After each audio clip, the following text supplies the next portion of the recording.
30. Nenhuma a mais. Nenhuma a menos. 30. Você conhece esse número. Você conhece o preço. E, acima de tudo, você conhece o meu nome. Você o usa como um insulto quando alguém te decepciona. Não seja um Judas, vocês dizem. A história que contaram para vocês é simples, até demais.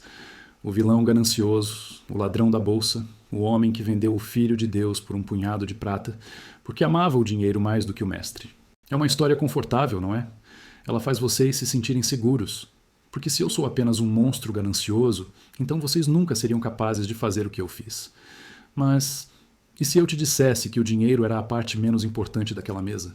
E se eu te dissesse que eu não o vendi para que ele morresse, mas para forçá-lo a lutar? Eu não sou o vilão da sua história de ninar. Eu sou o único homem naquela sala que teve a coragem de forçar a mão de Deus. Eu sou Judas Iscariotes. E esta é a verdade sobre a noite em que o mundo quebrou. Para entender a traição, você precisa entender o silêncio. Não o silêncio da paz. O silêncio da opressão. Nós vivíamos com a bota de Roma no pescoço. Vocês leem isso nos livros. Mas vocês não sentem o cheiro. O cheiro de sangue seco nas ruas de Jerusalém. O imposto que tirava o pão da boca dos nossos filhos para alimentar as festas de César. Eu era um zelote. Minha oração não era por paz espiritual. Era por fogo. Eu queria um Messias que trouxesse a espada. E então, ele apareceu. O Nazareno. Eu vi coisas que desafiavam a lógica. Eu vi leprosos ficarem limpos em um segundo. Eu vi tempestades que afundariam navios inteiros se acalmarem com um sussurro. Acalma-te. Você entende o que isso significava para nós? Se ele podia parar uma tempestade, ele podia varrer o exército romano com um estalar de dedos. Nós tínhamos a arma definitiva. Nós tínhamos o rei dos reis. Mas ele se recusava a ser rei. Dê a outra face, ele dizia. Ame os seus inimigos. Enquanto eles matavam nossos irmãos, ele falava de amor. Enquanto nós afiávamos as facas no escuro, ele falava de flores do campo. A cada dia que passava, a minha esperança virava veneno. Eu via aquele poder infinito ser desperdiçado. Ele estava curando sintomas, mas se recusava a curar a doença. Roma. Eu comecei a perceber que ele não agiria por conta própria. Ele era bom demais, puro demais. Ele precisava de um empurrão. Ele precisava ser colocado contra a parede, onde não haveria escolha, a não ser revelar sua glória e incinerar seus inimigos. Eu não queria matá-lo, eu queria coroá-lo. E se para isso eu precisasse me tornar o vilão, que assim fosse. Eu sabia onde eles estariam.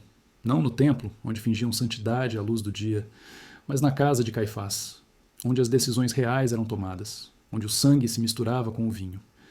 Eu caminhei até lá com a certeza de um homem que segura um raio nas mãos. Eu não estava indo trair meu mestre. Eu estava indo preparar o palco para a sua maior vitória. Eles me olharam como se eu fosse um cão sarnento que entrou no palácio. Eu podia sentir o nojo nos olhos deles.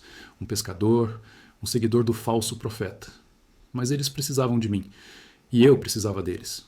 Perguntaram se eu podia entregá-lo, sem tumulto, sem a multidão. Eu disse que sabia onde ele dormia. Eu disse que sabia onde ele rezava. O jardim, fora dos muros, escuro, silencioso. É lá que ele estaria vulnerável. Eu esperava que eles discutissem, que eles tremessem de medo do poder dele. Mas não houve medo. Houve apenas cálculo, frio, burocrático. Eles não perguntaram sobre os milagres, não perguntaram sobre a ressurreição de Lázaro. Eles só queriam saber o custo. Quanto? Como se precifica o Filho do Homem? Como se coloca um valor na libertação de Israel? Eu ia pedir exércitos, eu ia pedir influência no novo reino. Mas antes que eu pudesse abrir a boca para negociar o destino de uma nação, eu ouvi o som. O som seco de metal batendo na madeira. 30 moedas de prata. Foi o que jogaram na mesa. É pegar ou largar. 30. Vocês entendem o peso desse número? Na nossa lei, em Êxodo, 30 ciclos de prata não é o preço de um rei. Não é o preço de um homem livre. 30 moedas é o preço de compensação por um escravo que foi chifrado e morto por um boi. Era um insulto. Eles estavam dizendo na minha cara que Jesus não valia mais do que um escravo morto. Que ele era um acidente, um prejuízo a ser liquidado. O sangue subiu à minha cabeça. Eu queria gritar, eu queria virar aquela mesa. Mas então, eu percebi. Se eu aceitasse aquele insulto, se eu levasse aquele preço ridículo até ele, a ofensa seria tão grande, tão imperdoável, que ele finalmente agiria. Ele não poderia tolerar ser vendido como gado. Aquelas 30 moedas não eram pagamento. Era um estopim. Eu aceitei. Eu peguei a bolsa. Ela era pesada, mas fria. Tão fria que queimava a pele. Eu não contei as moedas na frente deles. Eu sabia que estavam certas. O diabo nunca erra na conta quando está comprando uma alma. Eu saí daquela casa sentindo que carregava a chave do Apocalipse no bolso. Eu ia forçar o cordeiro a virar leão, custe o que custasse. Depois daquele acordo, o ar mudou. Eu voltei para o cenáculo, para a ceia. O cheiro de cordeiro assado e ervas amargas enchia a sala. Mas para mim, cheirava a funeral. Eu tentei agir normalmente. Rir das piadas de Pedro, ouvir as dúvidas de Tomé. Mas eu sentia o peso da bolsa escondida sob o meu manto. Ela parecia pulsar contra o meu peito, como um segundo coração, um coração frio. Jesus estava lá, na cabeceira, calmo, calmo demais para um homem que estava sendo caçado. Ele lavou nossos pés, ele partiu o pão. E então, o silêncio caiu. Um de vocês vai me trair, ele disse. O quarto congelou. Os outros começaram a sussurrar, a perguntar: sou eu, senhor? Sou eu?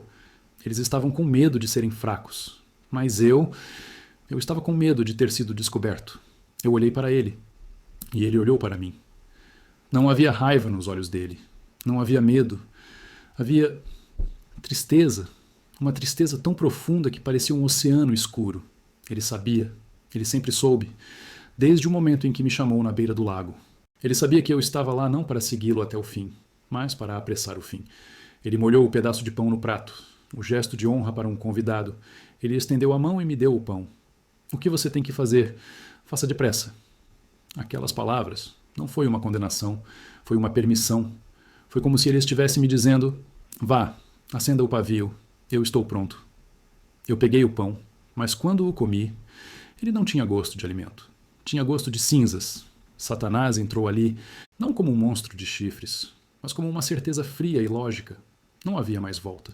Eu me levantei. Ninguém tentou me impedir. Eles achavam que eu ia comprar mais comida para a festa. Pobres tolos. Eu estava indo comprar a guerra. Eu saí da sala. E a Escritura diz apenas uma frase sobre isso. E era noite. Nunca houve uma noite tão escura quanto aquela. O jardim do Getsêmani. Oliveiras antigas, sombras retorcidas.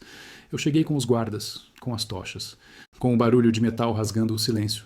Eu disse a eles: aquele a quem eu beijar é esse. Prendam-no. O beijo não era um beijo de morte. Na minha cabeça, era o beijo da coroação. Era o sinal para ele finalmente explodir em poder. Eu pensei: quando eles tocarem nele, o céu vai se abrir, os anjos vão descer, Roma vai queimar hoje à noite. Eu me aproximei. Minhas mãos tremiam. Salve, mestre, eu disse, e o beijei. Eu recuei imediatamente, esperando o trovão, esperando o fogo do céu. Mas nada aconteceu. Absolutamente nada. Os soldados o agarraram. Pedro puxou uma espada, cortou a orelha de um servo. E foi aí. Foi nesse exato momento que o meu mundo desabou. Jesus não chamou os anjos. Ele não incinerou os romanos. Ele tocou na orelha do servo e a curou. Guarda a tua espada, ele disse. Ele se entregou, como um cordeiro mudo diante dos tosqueadores, sem luta, sem guerra, sem revolução. Eu fiquei parado nas sombras, vendo-os levá-lo, e a realidade me atingiu como um soco no estômago. Eu tinha errado a aposta. Ele não ia lutar, ele ia morrer. Eu não forcei a mão de Deus. Eu apenas entreguei o inocente para um matadouro. Aquelas 30 moedas na minha bolsa, de repente, elas começaram a queimar. Não era prata, era sangue. O peso era insuportável. Eu não conseguia respirar. Eu corri de volta para o templo. Eu entrei gritando, rasgando minhas vestes. Eu piquei. Traz sangue, inocente. Eles riram. Os sacerdotes riram. O que nos importa? Isso é lá contigo. Eles tinham o que queriam. Eu era descartável. Eu arranquei a bolsa e joguei as moedas no chão do santuário. O som, aquele som metálico maldito. As moedas rolaram pelo mármore frio, mas elas não podiam comprar o que eu tinha perdido. Eu saí para o campo do oleiro. A corda era áspera.